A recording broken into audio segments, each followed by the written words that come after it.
안녕하십니까. 신지식인 정희태입니다. 저는 국립한국복지대학교 특임교수를 역임했습니다. 하태경 6.10 기념식 정부 불참에 심각한 오판이다, 이렇게 비판을 했습니다. 이 정부가 잘못할 때는 이 하태경 의원도 여당에 속하지만 바른 소리를 내야 됩니다. 지금 국힘에서 후쿠시마 오염수 방류에 대해서 홍준표 대구시장이 반대 목소리를 냈어요. 이거 허용하면 안 된다. 이게 굉장히 중요한 겁니다. 그래서 내 편의 목소리는 다 정의롭고 다른 편의 목소리는 다 불이하다, 이런 식의 접근을 하면 안 됩니다. 그래서 이 6.10이라는 거는 굉장히 중요한 거예요. 그래서 지금 이 하태경 의원이 6.10 기념식 정부 불참의 심각한 오판이다. 네, 이명박 박근혜 정부도 6.10을 기념했다라는 거예요. 그래서 이 2007년 국가기념일 제정 이래 처음이다라는 것입니다.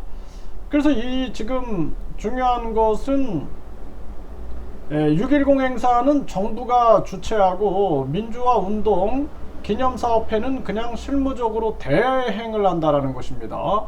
그러니까 정부가 주최하는 행사에 정부가 빠진 어처구니 없는 일이 벌어진 거다라는 거죠. 이게 굉장히 중요한 부분이고, 우리가 이 정부 24시간에 보면은 6.10 민주항쟁이라는 것은 뭐 우리 국민들이 다 알겠지만 정말 이거는 굉장히 중요한 거죠. 그래서 12.12 사태로 정권을 잡은 전두환 군사정권의 장기 집권을 저지하기 위해 범국민적 민주화 운동이 일어난 거고, 이거는 굉장히 자랑스러운 민주화 운동이었다라는 거예요. 그래서 6월 민주화 항쟁, 6.10 민주화 항쟁, 6월 민주화 운동, 6월 민주 항쟁 등으로 불리는 거죠.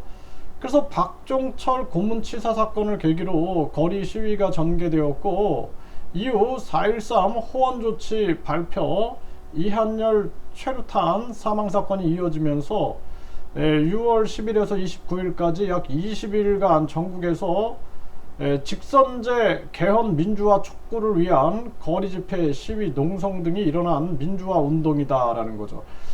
지금 국민들이 직접 선거를 하고 있는데요, 이게 진짜 이 많은 사람들의 피 흘림과 목소리로 인해서 이게 가능해진 겁니다.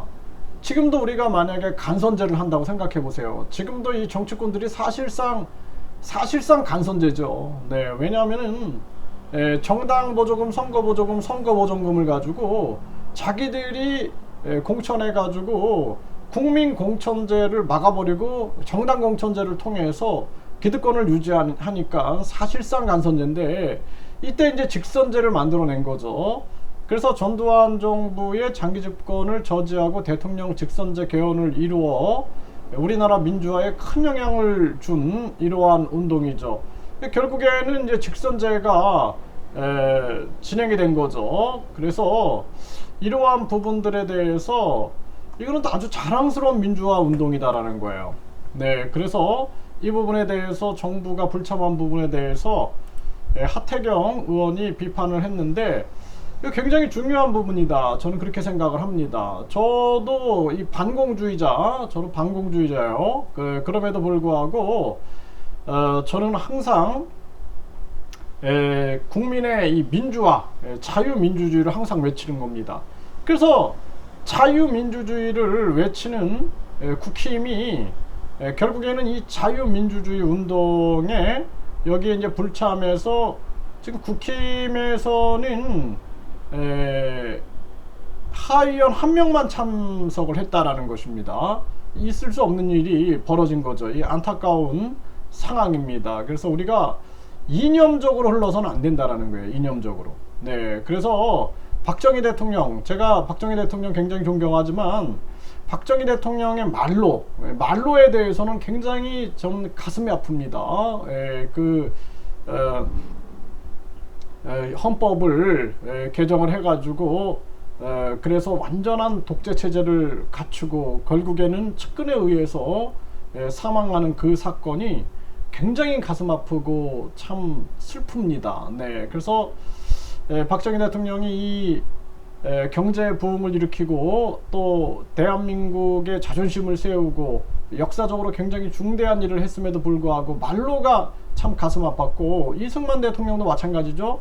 이승만 대통령도 우리가 미소군정에 의해서 북한과 남한이 갈라지게 되고, 그리고 그 속에서 자유민주주의와 시장경제를 지켜낸 그러한 대통령인데, 이 말로에 항상 보면은 그 측근들 해서 말로에 부정선거 문제 이런 문제가 터지면서 결국에는 말로가 좋지 않았던 그런 안타까운 부분이 있습니다. 그리고 전두환 전 대통령도 잘한 것도 있고 못한 것도 있겠지만, 이 지금 뭐 이 쿠데타부터 시작해 근본부터 좀 잘못된 부분이 있죠. 그리고 이 간선제를 통해서 얼마나 많은 사람들이 피를 흘렸던 그러한 순간들인가.